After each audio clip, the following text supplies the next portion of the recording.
चलिए देखेंगे राष्ट्रीय असम मेधा छात्रवृत्ति के अंतर्गत हमें जो रीजनिंग में पढ़ना है, इस चैप्टर का नाम है पदानुक्रम परीक्षण। अंग्रेजी में इसके बोलते हैं रैंकिंग टेस्ट। क्या बोलते हैं? Ranking test. आप देखो इसके हिंदी में बात करें, पदानुक्रम का मतलब होता है पद के कर्म के अनुसार। ठीक है, किसके अनुसार? पद के कर्म के अनुसार। और परीक्षण का मतलब होता है जांच। क्या होता है?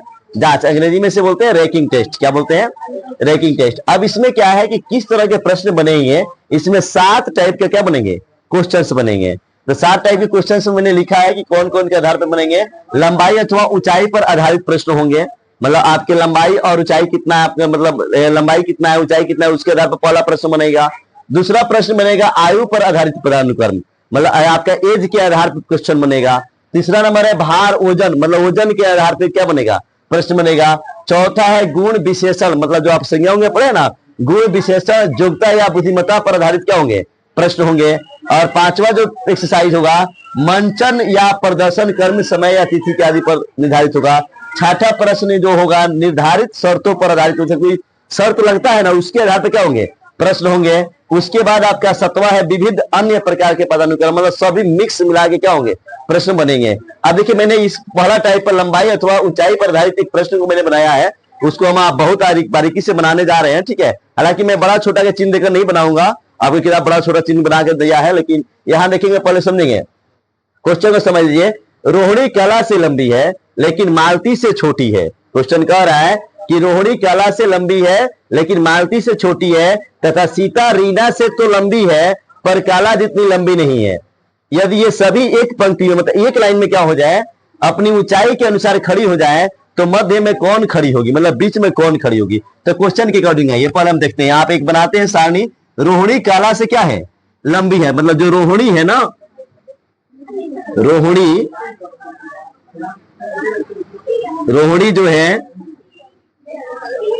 जो है कला से क्या है बाबू?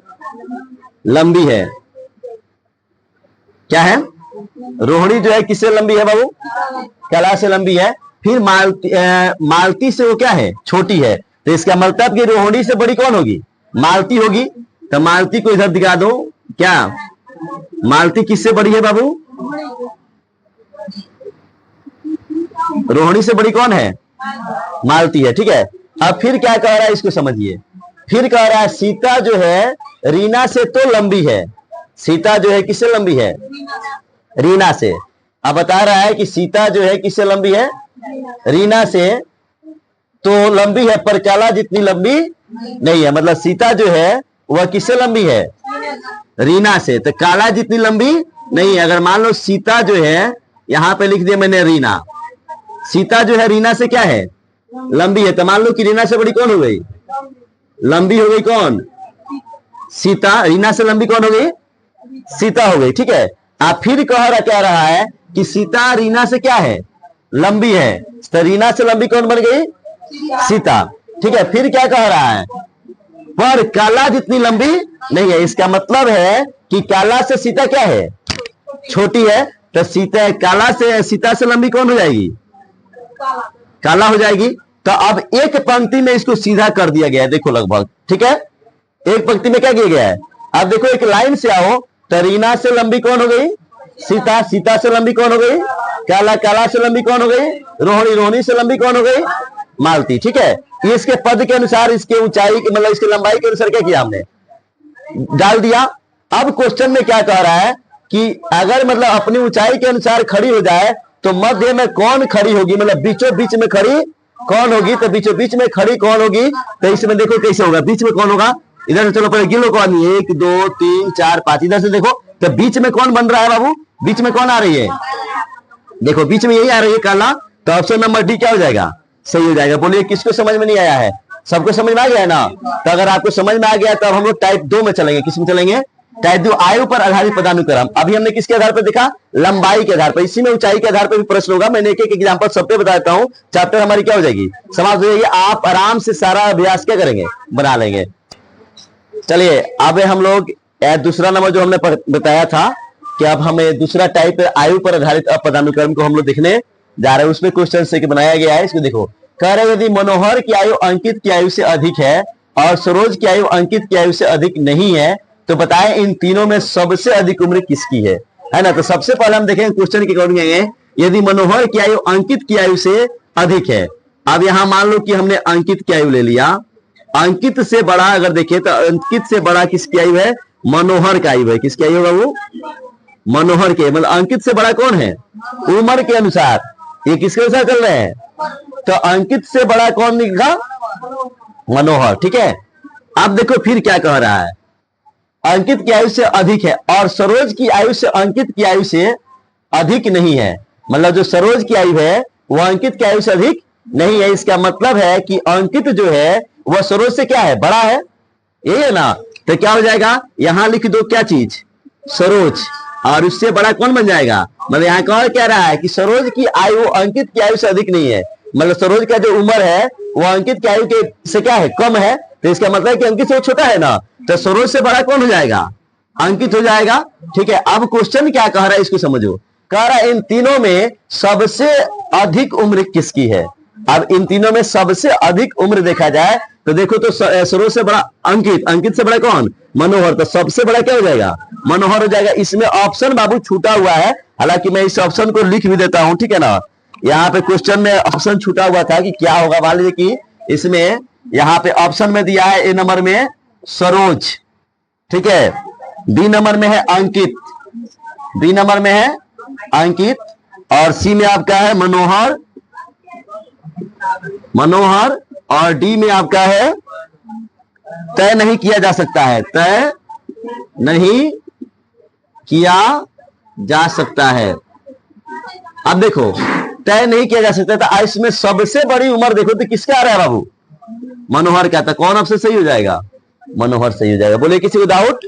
चलिए अब हम तीसरा टाइप, चलिए आप देखिए हमारा क्वेश्चन के अकॉर्डिंग हम चल रहे हैं। यहाँ लिखा है सुरेश दिनेश से अधिक भारी है, दिनेश रमेश से कम भारी है, सुरेश महेश से कम भारी है। यदि रमेश महेश से अधिक भारी हो तो सबसे हल्का कौन होगा?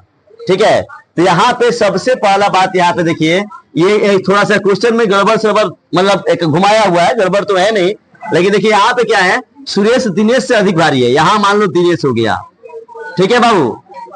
दिनेश से भारी कौन है? सुरेश है, सॉरी, हाँ क्या है? सुरेश है। क्या है? आप ऐसे भी दिखा सकते हैं, तीर के निशान से चलिएगा, ठीक है। भारी में आप लिख लीजिएगा, दिनेश से भारी कौन हो गया? सुरेश हो गया, ठीक है। अब यहां से थोड़ा सा कंडीशन गड़बड़ होगा, ठीक है। यहां क्या कह रहा है कि सुरेश दिनेश से अधिक भारी है, दिनेश रमेश से कम भारी है। दिनेश जो है क्या है, मतलब अब इधर कोई भी आएगा तो मतलब इधर तो बढ़ रहा है ना, तो अगर रमेश को हम इधर रखेंगे तो दिनेश तो कम होगा ही, ठीक है। फिर क्या कह रहा है कि सुरेश महेश से क्या है? भारी है। सुरेश जो है किससे भारी है? महेश से क्या है? भारी है। तो सुरेश से भारी किसको बना देंगे? महेश को बना देंगे। किसको बना देंगे? सुरेश से भारी किसको बना देंगे? महेश को। लेकिन क्या कह रहा है? सुरेश महेश से क्या है? कम भारी है। मतलब सुरेश जो है वो महेश से क्या है? कम भारी है। तो मतलब महेश से हल्का हो जाएगा कि नहीं? ये हो जाएगा ना। फिर कह रहा है कि रमेश महेश से अधिक भारी है। मतलब जो रमेश है ना वो महेश से भी क्या है? भारी है। तो अगर हम रमेश को यहां कर दें, किसको यहां कर दें? रमेश को, तो रमेश महेश से भारी हो जाएगा कि नहीं हो जाएगा? आप क्वेश्चन के अकॉर्डिंग आप मिलाते चलो कि ये मैच कर रहा है कि नहीं कर रहा है। पहला कह रहा है सुरेश दिनेश से अधिक भारी है, तो सुरेश जो है वह दिनेश से भारी हो गया ना। फिर क्या कह रहा है? सुरेश महेश से कम भारी है। सुरेश जो है वो महेश से क्या है? कम भारी है। इधर आओगे तो कम होगा ना, तो कम भारी ये भी बैठ रहा है। फिर कह रहा है सुरेश महेश से कम भारी है यदि रमेश महेश से अधिक भारी है। रमेश जो है वो महेश से क्या है? अधिक भारी, तो महेश से अधिक भारी हो रहा है ना। तो क्वेश्चन में कह रहा है कि तो सबसे हल्का कौन है? तो सबसे हल्का देखो, इधर चलो तो हल्का की तरफ जाओगे तो कौन बन रहा है बाबू? दिनेश। हमारा आंसर क्या हो जाएगा? दिनेश सही हो जाएगा। बोले क्या किसी को डाउट नहीं है? चलो चलिए आज हम लोग रैंकिंग टेस्ट के तहत पार्ट 2 पढ़ेंगे, ठीक है। और टाइप कितना पढ़ेंगे? 4। कल तक हम लोग ने पीछे टाइप कितना तक पढ़ लिया था? 3 पढ़ लिया था। अब हम लोग टाइप कितना पढ़ने चल रहे हैं? 4। ये किसके आधार पे? गुण, विशेषण, योग्यता या बुद्धिमत्ता पर आधारित पदानुक्रम है, ठीक है। तो आज हम जो पढ़ने जा रहे हैं उसके मतलब गुण विशेषण के आधार पे, गुण के आधार पे पढ़ने जा रहे हैं। आप देखो 4 व्यक्ति, शशि है, हेमंत है, कपिल है और रतन है, किसी परीक्षा में भाग लिया और इस परीक्षा के परिणाम के आधार पर उनकी योग्यता के बारे में निम्नलिखित जानकारियां दी गई है। ये किस पर आधारित प्रश्न है? योग्यता पर आधारित है। किस पर है? अब देखेंगे परीक्षा में भाग लिया है लोग कौन कौन, 4 आदमी भाग लिया है, जिसका नाम क्या है? शशि, हेमंत, कपिल और क्या है? रतन है। तो यहाँ पे इसका जो कंडीशन जो दिया है, उनके जो जानकारियां दी गई है इस प्रकार है। तो पहले एक रफ बनाएंगे, फिर उसको एक सिद्धांत पर लेकर क्या करेंगे, आएंगे। रफ कैसे बनाएंगे? पहले इसके अकॉर्डिंग आओ। कह रहा है रतन जो है कपिल से क्या है? अधिक है। मतलब योग्यता में रतन जो है क्या है? कपिल से अधिक योग है। तो एक यहाँ मान लो आप रफ बना लिए, यहाँ पे देखो ये कपिल है। कपिल क्या है बाबू? यहाँ कह रहा है कि रतन कपिल से क्या है? अधिक योग है। तो रतन को यहाँ पर रख लो, ठीक है। रतन को कहाँ रख लिए? फिर दूसरा कंडीशन, शशि हेमंत से कम योग है। मतलब शशि जो है वो क्या है? हेमंत से कम योग है। इसका मतलब है कि हेमंत ज्यादा है योग्यता में, मतलब कौन ज्यादा है? हेमंत। तो यहाँ पे शशि को रख दो, ऐसे अधिक जो कौन हो गया? हेमंत हो गया। कौन हो गया? यही है ना बाबू? हेमंत हो गया, ठीक है। हेमंत हो गया। फिर कह रहा है रतन शशि से क्या है? कम योग है। मतलब रतन जो है वो क्या है? शशि से कम योग है। इसका मतलब है कि शशि उससे क्या है? मतलब यहाँ पे रतन जो है शशि से क्या है? कम योग है। तो रतन जो है वो किससे कम है? शशि से, यानी शशि क्या है? बड़ा है, ठीक है। अब हम इस कंडीशन पर चलेंगे कि ये किस तरह से कौन क्या कह रहा है। अब इन तीनों को लेकर चलिए, तब ये तीनों कैसे बैठेगा? जैसे मान लो कपिल जो है, कपिल से बड़ा कौन है? रतन, ठीक है बाबू। अब रतन से बड़ा कौन हो जाएगा इसकी अकॉर्डिंग? शशि होगा। कौन होगा? अब देखो कह रहा है कि यहाँ पे सुनो, अब एक कंडीशन लेके चलो कि रतन जो है कपिल से क्या है? अधिक योग है। तो रतन कपिल से, शशि हेमंत से क्या है? कम योग है। तो इसके पहले क्या रखेगा? रतन रह जाएगा। और फिर यह कह रहा है कि रतन जो है शशि से क्या है? कम योग है। मतलब रतन जो है कैसे कम है? शशि से। तो अगर यहाँ पे हम शशि डाल देंगे तो शशि रतन से बड़ा हो जाएगा, और शशि से कम जो कौन हो जाएगा? रतन हो जाएगा। फिर एक जगह पे यहाँ कह रहा है शशि हेमंत से क्या है? कम योग है। शशि जो है वह किससे कम है? हेमंत से। तो अगर यहाँ पे हम क्या करें? हेमंत को रख दे। किसको रख दे बाबू? हेमंत को। तो हेमंत से कम शशि हो जाएगा कि नहीं? इधर से बढ़ते हुए कपिल से जो कौन हो गया? रतन। तो देखो कपिल से जो रतन बता रहा है, ये कंडीशन देखो सही हो रहा है कि नहीं हो रहा है? फिर कह रहा है शशि हेमंत से कम योग है। मतलब शशि जो है वो क्या है? हेमंत से कम है। अर्थात शशि से बड़ा कौन है? मतलब योग्यता में शशि से बड़ा कौन है? हेमंत है। तो शशि से बड़ा इधर आ रहा है कि नहीं? हेमंत। ऐसे कम अगर पीछे चलोगे तो शशि हो रहा है। फिर क्या कर रहा है? रतन शशि से कम योग है। रतन जो है शशि से क्या है? कम योग है। रतन से योग्यता कौन ज्यादा रखता है? शशि रख रहा है। तो रतन से बड़ा शशि यहाँ पे हो गया कि नहीं हो गया? और उससे कम रतन हो जा रहा है कि नहीं हो जा रहा है? तो अब कंडीशन क्वेश्चन क्या बताया है? तो कह रहा है उपयुक्त जानकारी के अनुसार सबसे योग्य कौन है। इसमें क्वेश्चन नंबर 1 से 4 तक बन जाएगा। बात समझ रहे ना? तो इसमें दुइयों क्वेश्चन हमने लिखा है, ठीक है। तो क्या कह रहा है कि उपयुक्त जानकारी के अनुसार सबसे कम योग्य कौन है? तो सबसे कम योग्य इसमें कौन है? सबसे अधिक योग्यता कौन रखता है? हेमंत। उससे कम योग्यता कौन रखता है? शशि। उससे कम योग्यता कौन रखता है? रतन। और रतन से कम योग्यता कौन रखता है? कपिल। तो सबसे कम योग्य, सबसे कम योग, ठीक है। तो यहाँ पे उपयुक्त जानकारी के अनुसार सबसे कम योग कौन है? तो सबसे कम योग कौन हो जाएगा? कपिल, ठीक है। और इसमें कह रहा है सबसे अधिक योग्य कौन है? मतलब सबसे अधिक जो कौन है, मतलब जिसके पास ज्यादा जानकारी है, ज्यादा योग्यता है, वो कौन है? हेमंत है। तो इसमें कौन हो जाएगा? सी हो जाएगा, ठीक है। ये थोड़ा सा क्वेश्चन में ही गड़बड़ हो गया था लिखने में, समझ रहे ना? चले कहीं दिक्कत है किसी को? अब हम सीधे टाइप कितना पर आएंगे? 5 पे आएंगे। चलो नोट कर लो। चले देखिए, अब हमारा जो है टाइप 5 है। क्या है?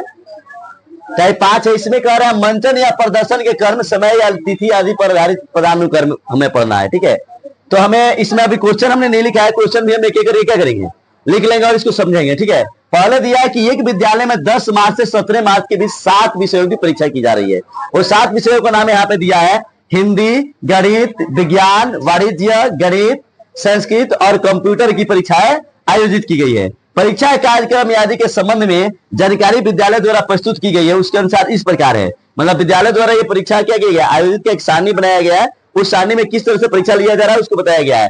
परीक्षा का आरंभ वाणिज्य से नहीं किया गया है। परीक्षा का जो मतलब शुरुआत किया गया है वाणिज्य से शुरू नहीं किया गया है। मतलब स्पष्ट कह रहा है कि मतलब ये जो सब्जेक्ट है वहां से शुरू नहीं किया गया है। दूसरा कंडीशन कह रहा है 13 मार्च के होली के अवकाश थे। 13 मार्च के थे, पहले तो 13 मार्च को होली के अवकाश थे, एक कारण परीक्षा नहीं हुआ, ठीक, मतलब होली के कारण छुट्टी था।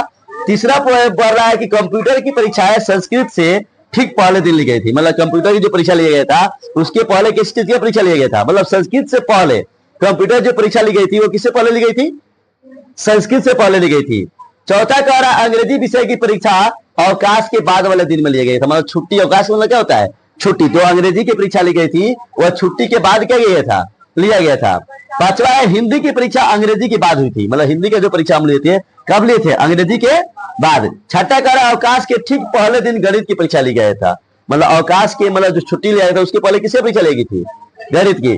फिर कह रहा है परीक्षा का आरंभ जो शुरू हुआ था और अंत जो हुआ था गुरुवार से हुआ था, और गुरुवार को ही क्या होता है, समाप्त होता है। होली का अवकाश रविवार को था, मतलब होली का जो अवकाश था वह किस दिन था, मतलब होली की छुट्टी रविवार के दिन ही था, रविवार ही पड़ा था उस दिन। तो देखो पहले अब क्या करेंगे, यहाँ लिख लेंगे मार्च, देखो 10 मार्च, क्या लिखेंगे बाबू, 10 मार्च, 11 मार्च, 12 मार्च, 13 मार्च, 14 मार्च, 15 मार्च, 16 मार्च और 17 मार्च। यहां निर्देश को मैं मिटा देता हूं, ठीक है, थोड़ा सा जगह चाहिए, फैली है ना।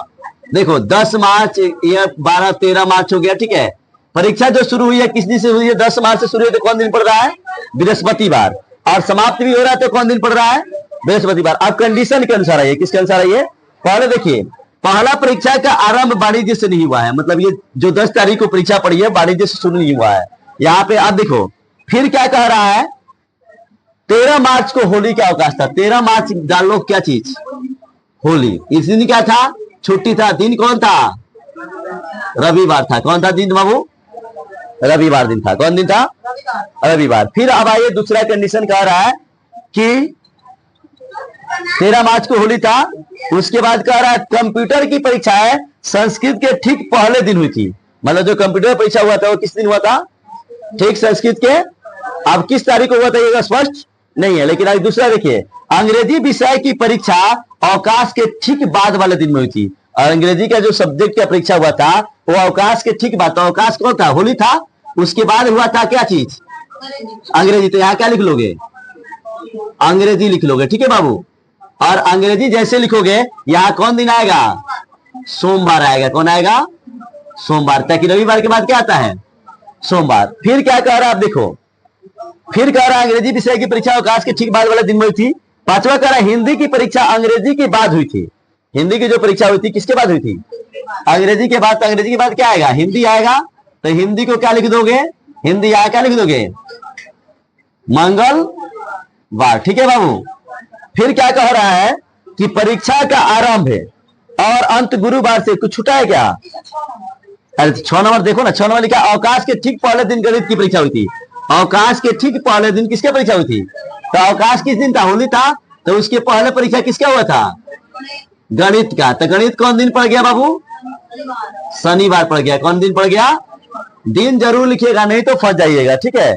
फिर कह रहा है कि परीक्षा का आरंभ और अंत गुरुवार को हुआ, मतलब उसका शुरुआत भी और अंत भी कहाँ हुआ, गुरुवार को। और देखो एक बच जाता है, कंप्यूटर की परीक्षा है संस्कृत से ठीक पहले थी, कंप्यूटर जो परीक्षा थी वह क्या थी, तो संस्कृत को अगर हम अंतिम में रख देते हैं, क्या रख देते हैं, संस्कृत को अंतिम में रख देते हैं, इसके पहले क्या हो जाएगा, कंप्यूटर। जब मैं कह रहा है क्या, कंप्यूटर की परीक्षा संस्कृत से क्या थी, ठीक पहले दिन थी, तो हम इसको लिख देते हैं क्या चीज, यहाँ कंप्यूटर लिख देते हैं। क्या लिख देते हैं बाबू, कंप्यूटर। अब कंप्यूटर कौन दिन का पड़ जाएगा, बुधवार, ठीक है। और उसके बाद क्या हो जाएगा, बृहस्पतिवार, बृहस्पतिवार, ठीक है। अब देखिए हमारे पास बच क्या गया, विज्ञान, और क्या बच गया, वाणिज्य, ये 2 बच गया। तो विज्ञान को कहां रख दो, सबसे ऊपर। ये कौन दिन हो जाएगा, बृहस्पतिवार, ठीक है। उसके बाद आपका कौन हो जाएगा, वाणिज्य, वाणिज्य कौन हो जाएगा, शुक्रवार। अब देखिए तो पूरा रूटीन बैठ जा रहा है, रूटीन बैठा है कि नहीं बैठा, बैठ गया। कहीं गड़बड़ होगा तो बताइएगा आप लोग। अब हम इस क्वेश्चन इसको मिटाते हैं और क्वेश्चन के पास चलते हैं। कहां पे चलते हैं बाबू, क्वेश्चन के पास चलते हैं। देखो क्वेश्चन में क्या दिया आप समझो। पहला नंबर क्वेश्चन दिया है बुधवार को किस विषय की परीक्षा हुई? एक नंबर क्वेश्चन कह रहा है बुधवार को किस विषय की परीक्षा हुई? परीक्षा हुई थी। अब देखो ऑप्शन में, देखो ऑप्शन में है कंप्यूटर, बी में है संस्कृत, आप देख के बताओ बाबू, संस्कृत, सी में है हिंदी और डी में है वाणिज्य। तो देखो तो बाबू बुधवार को कौन परीक्षा हुई थी? कंप्यूटर। तो कंप्यूटर पर टिक लगा दो, ठीक है। अब अगला प्रश्न देखो, दूसरा नंबर क्वेश्चन, आप खुद बताते चलो। वाणिज्य और कंप्यूटर, वाणिज्य और कंप्यूटर, सबको दिखाई दे रहा है ना वो? वाणिज्य और कंप्यूटर विषयों की परीक्षाओं के बीच कितने दिन का अंतर है? कितने दिन का अंतर है? आंसर आप लोग मिला लीजिएगा, ठीक है बाबू। कितने दिन का अंतर था? अब देखो ऑप्शन में है आपका ए नंबर में 2, बी नंबर में है 3, सी में है 4 और डी में है 6, ठीक है बाबू। अब देखो तुम लोग बताओ कि वाणिज्य और कंप्यूटर विषयों के, वाणिज्य कहाँ है? यहाँ पे है, और क्या है? कंप्यूटर है। क्या है बाबू? कंप्यूटर। इसके बीच में कितना दिन का अंतर है? 1 2 3 4, तो क्या हो जाएगा? 4। ऑप्शन में देखो तो क्या सही है। अब देखो तीसरा नंबर क्वेश्चन क्या कह रहा है, इसको देखिए, सबको दिखाई दे रहा है ना बाबू? तीसरा नंबर क्वेश्चन में देखिए, कह रहा है परीक्षाओं का आयोजन किस विषय से आरंभ हुआ? परीक्षाओं का आयोजन मतलब क्या होता है? शुरुआत। आयोजन किस विषय से आरंभ हुआ? किस विषय से क्या हुआ? आरंभ हुआ, ठीक है बाबू। आरंभ हुआ था। तो इसमें दिया है, ए में है गणित, बी में है विज्ञान, सी में है अंग्रेजी और डी में है संस्कृत। आप बताइए कि परीक्षाओं का आयोजन किस विषय से आरंभ हुआ? मतलब इसका परीक्षा का विषय किससे शुरू हुआ था बाबू? विज्ञान से। तो विज्ञान क्या है? इसमें क्या मार दीजिए? सही मार दीजिए। बोले किसी को दिक्कत? आप पूरे आराम से अभ्यास 5 तक के 4 तक क्या कर सकते हैं? बना सकते हैं। इसमें अभ्यास 1, अभ्यास 2, अभ्यास 3। अब इसमें को टॉपिक और रह गया, हम लोग कितना टाइप पे चल रहे हैं? 5 टाइप पे पढ़ लिए। कितना